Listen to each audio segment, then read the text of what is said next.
right, so real quick, what I want you guys to do is I want you guys to shout out a couple of names of people that are important to you. Names of people who are important to you. So like for me, Rebecca is important to me, my wife. Shout out names of people who are important to you. This is participation. Emily, Marissa, Cindy, Angie, Alex, Caleb, Caleb, There we Elizabeth, go. Mom, Dad. Awesome. Okay. All right. There we go. So there are people who are in your families, people who are in your classes, maybe people who are in your small groups, people on your teams. They all have names, and they all have names, and they are all people who are important to you.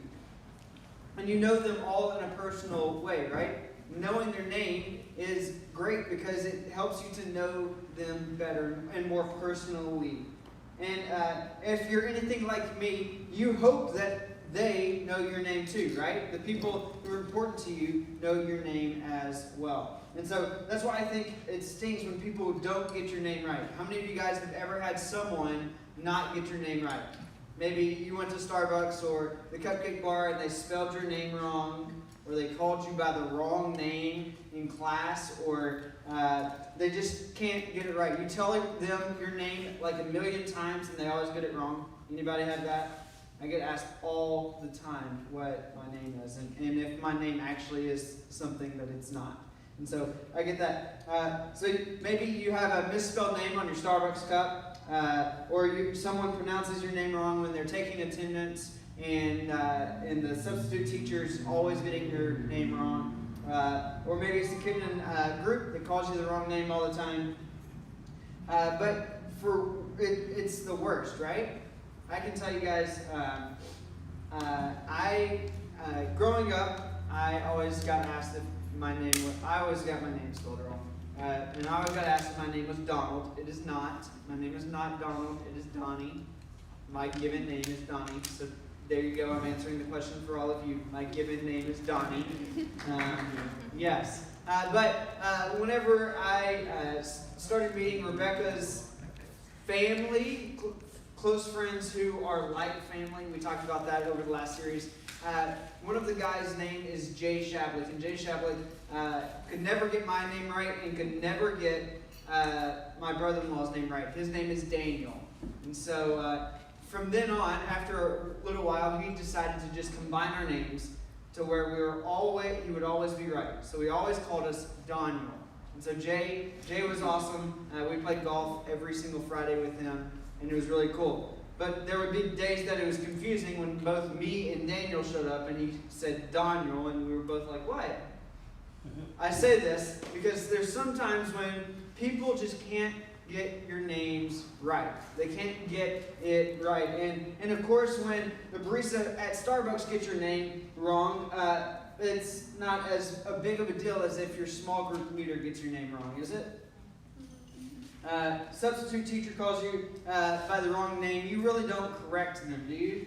You just move on, and the chances are that relationship ends there. Like your relationship with your barista is going to end the moment that you walk out of Starbucks with your coffee or your frappuccino or your blended beverage in your hand. But them calling you the wrong name doesn't have an impact on you for the long term. You're not losing sleep because the guy at the coffee shop added an extra N in your name or whatever it is.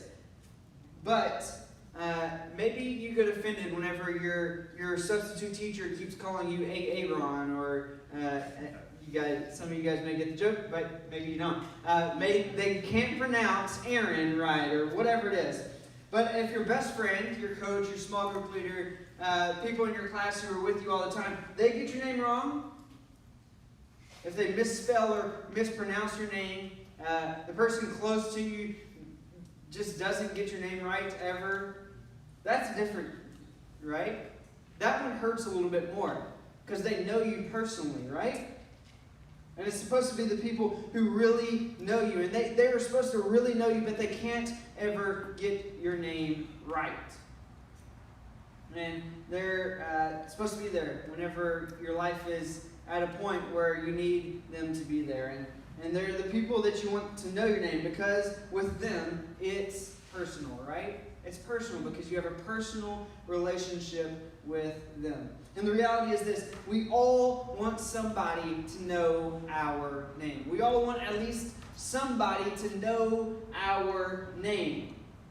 And we all want to feel like someone knows us in a real way. And they know us in a real way if they know our name. It makes us feel important. It makes us feel like we're seen. And when someone really knows our name, it helps us to know that they know us. And that they really know who we are. And it feels personal. And so many of us spend a lot of time trying to let people know what our name is. And with a friendship that we're like that, we want a BFF. We want someone who really knows everything about us, right? We all want that. We want someone who knows us personally, who knows the ins and outs of how we're feeling, and knows whenever we're down how to make us happy, and knows how whenever we are happy to celebrate with us. We want those people in our lives. We want those people. But the reality is that you already have that. You already have that in a person in your life who knows you and loves you that way. And that person's Jesus. He knows what is great about you. He knows really how to make you happy whenever you're down. He knows your thoughts. He knows your next move whenever you are going through something. He knows it. And now let me just stop here and acknowledge what you're thinking. Of course, you're talking about Jesus. We are at church. Of course, you're going to say that Jesus knows all of my moves. We're at church. I know, it's a predictable saying. But I know that you're going to think that. But I'm not saying it just because we are here at church. I'm saying it because it's true. Jesus knows each and every single one of our names, and each one of us by name.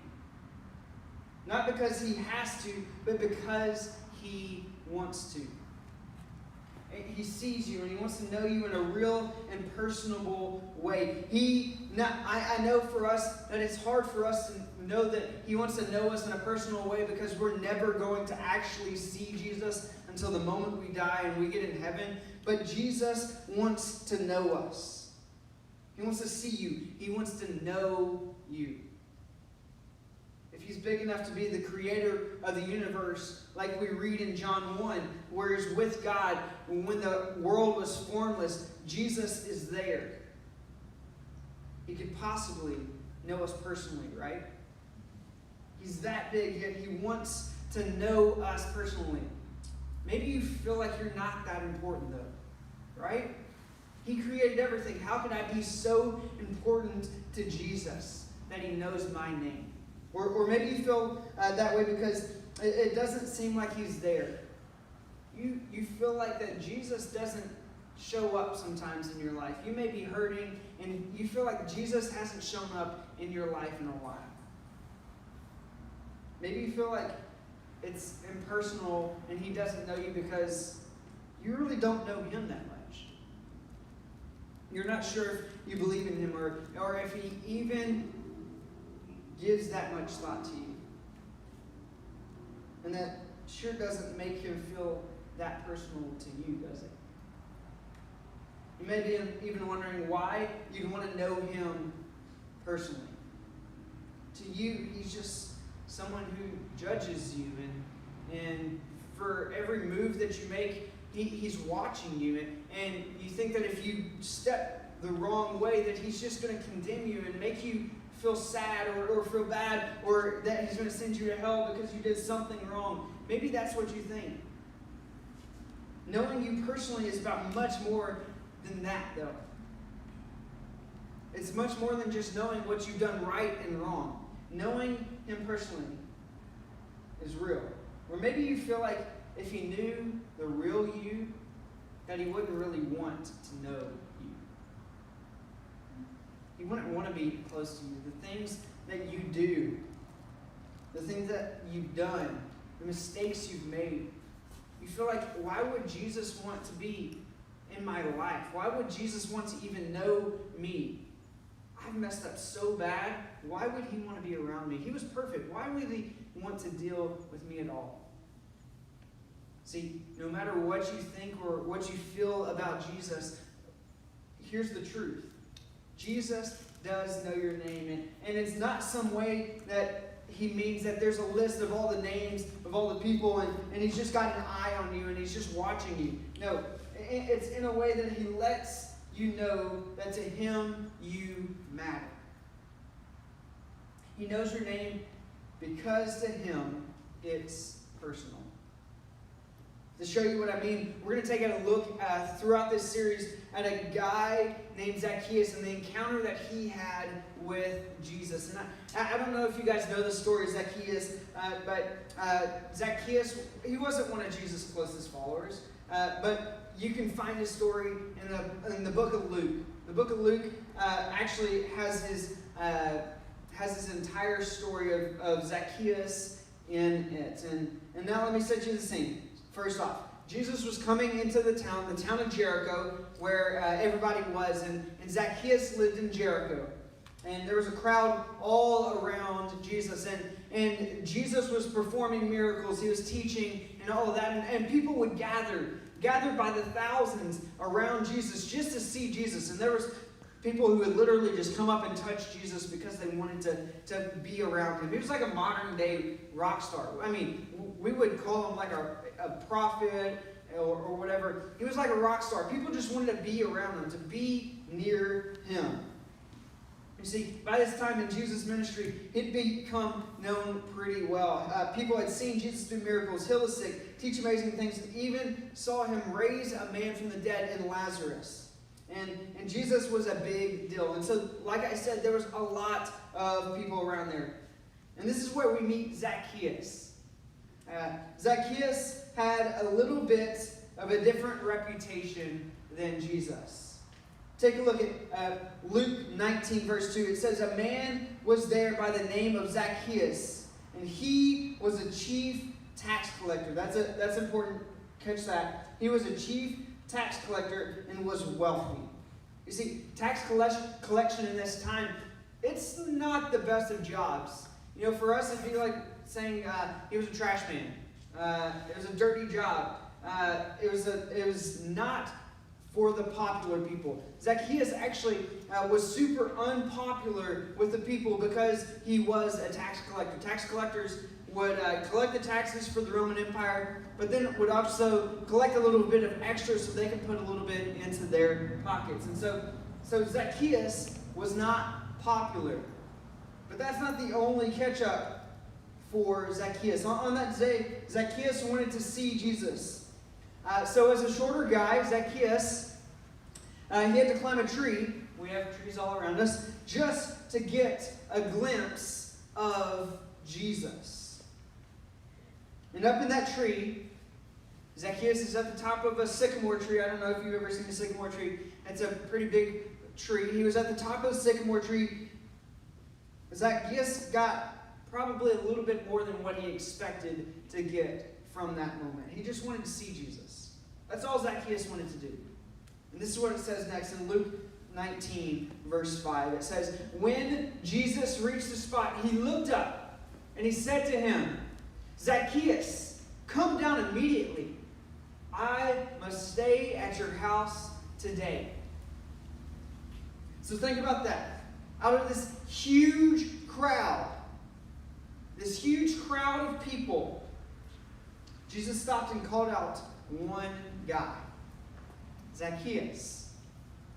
Jesus called his name. How startling must it have been for Zacchaeus, who may have never actually had a conversation with Jesus before that moment. That Jesus not only knew his name, but that Jesus actually said his name out loud. Jesus called him out in front of everyone.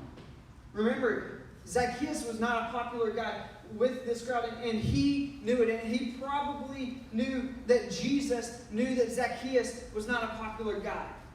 So to have Jesus not only notice him, but notice him by name, that's a big deal, right? That made it personal. And in that one moment,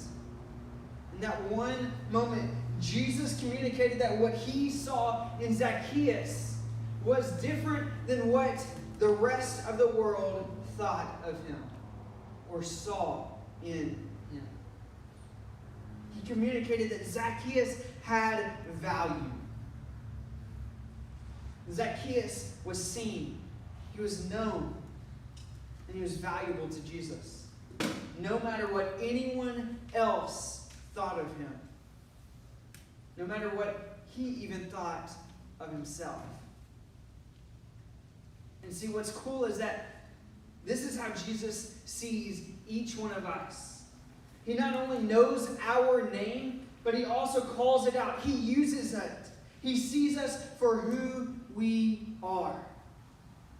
We are valuable creations of a loving, caring, and personal God. When Jesus calls you by name, he is inviting you into a life with him. And when we accept that invitation, our relationship with him, it becomes real. It becomes personal. Personal began for Zacchaeus when Jesus knew his name. And the same is true for you. Because it's personal, because Jesus knows your name. So what does this mean for you? How does this change the way that you see yourself? For some of you, it might mean that you begin by taking one step toward knowing more about Jesus. Zacchaeus climbed up a tree to just get a glimpse of Jesus. And his first step towards personally knowing and experiencing Jesus was climbing in that tree. So maybe you need to take a step for yourself. No, don't climb a tree, but maybe it's a step in that direction. Maybe you need to step in the direction of getting to know Jesus in a real way, in a personal way. Ask questions about Jesus or talk to a small group leader about your questions about Jesus. Ask some of your friends who are Christ followers about Jesus and ask so you can get closer to him. You can even look up the story of Zacchaeus and Luke to get yourself started. Whatever it is, take a step for you to get to know the one who knows your name. Others of you already know Jesus in a personal way. You've stepped into a relationship with him, and you know the value that personal relationship with God and Jesus has, and you know the value of that relationship of a God who knows your name. Because of what Jesus did for you, you can do the same for others. You see, Jesus didn't just invite us into a relationship with him. He didn't stop there with a relationship with him. He invites us to know the names alongside him. Check out the command he gave to his followers right here in Matthew 22, verse 37 through 39. It says, Jesus replied, "Love the Lord your God with all your heart and with all your soul and with all of your mind. This is the first and greatest commandment. And the second is like it. Love your neighbor as yourself." In this passage, Jesus told us the first is to love him, and the second greatest commandment is to love others, to make it personal to the people in our lives. We can do first by knowing and loving God and knowing their name. Just like someone knowing your name makes you feel special when seen and valued, when we know someone else's name and use it to talk about them and to them, it gives them the same exact feeling. We feel seen. And it's a simple act to let someone else know that you care about them in a real and personal way. And remember, it's personal because Jesus knows your name. You know, the reason we talk about all of this stuff here is because we really believe it has the potential to change your life. I can tell you it's changed mine. I can tell you that it's probably changed most of your leaders' lives. It has impacted the way that we see and the way that we live. And that personal relationship with Jesus, we want each and every one of you to have that personal relationship with Him. We also know that we want you to know that this student ministry, we want you to know that you feel seen, that you are known, and that you are valued. And it's a place where we want to know your name, just like Jesus knows your name. A place where hopefully it feels personal. And in fact, us as small group leaders, we studied, there's a book called It's Personal. And last year we went through this book because we wanted to make our ministry even more personal for you guys. And so our group leaders have been working at that ever since we read that. So as you guys head off into small groups, I want you to remember that it's personal because Jesus knows your name, number one. And then number two, I want you to think about this question. How does it make me feel when someone knows my name? Let's pray. God, we thank you. We thank you that you know each and every single one of our names. God, that you created us, and you are this big, giant God, but you see each one of us. And you know us personally. You know us by name, God. God, I pray for each one of us, if we haven't taken that step of faith to follow you or to get to know you, God, I pray, God, that we will take that step and talk to our group leaders about getting to know you more or giving our lives to you, God. It's in your Son's name we pray.